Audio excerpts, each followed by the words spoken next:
ভিকি কৌশলের ছাওয়া ছবিটি একেবারেই গর্জন করছে না, বরং বিরক্তিকর।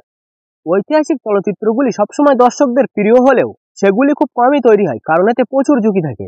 এগুলো বিশাল বাজেটে নির্মিত হয় এবং আজকের দিনে আমরা জানি না কি কারণে মানুষ বিরক্ত হতে পারে এবং সোশ্যাল মিডিয়ায় ছবিটি বয়কট করা ট্রেন্ড চলে আসবে। তবে যেহেতু ভিকি কৌশল অভিনীত ছাওয়া ছবিটি ঘোষণা করা হয়েছিল, সবাই এটি দেখতে আগ্রহী ছিল। ট্রেলারটি আমাদের মনোযোগ আকর্ষণ করেছিল এবং আমরা ছবিটি দেখতে অপেক্ষা করছিলাম।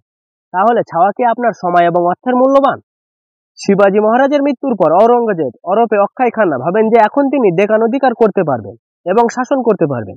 কিন্তু যখন শের সিংহ মারা গিয়েছে এবং তার ছেলে ছাওয়া শিবাজি মহারাজ ওরফে ভিকি কৌশল এখনো বেঁচে আছেন এবং এখন তিনি দেকানের রাজা।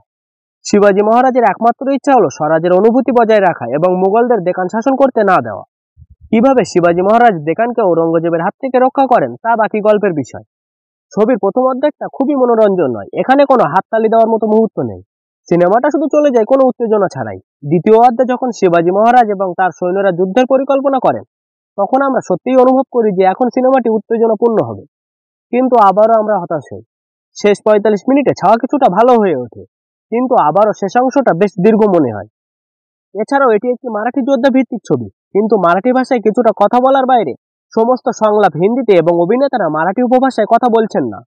এটি আমরা সঞ্জয় লীলা ভানসালী বাজিরাও মাস্তানি ছবিতে পছন্দ করেছিলাম, যেখানে চরিত্রগুলি হিন্দিতে কথা বললেও তাদের মারাঠি উচ্চারণ ছিল পারফেক্ট। ছবিটি অত্যন্ত রক্তাক্ত এবং অনেক বিধ্বংসী দৃশ্য রয়েছে।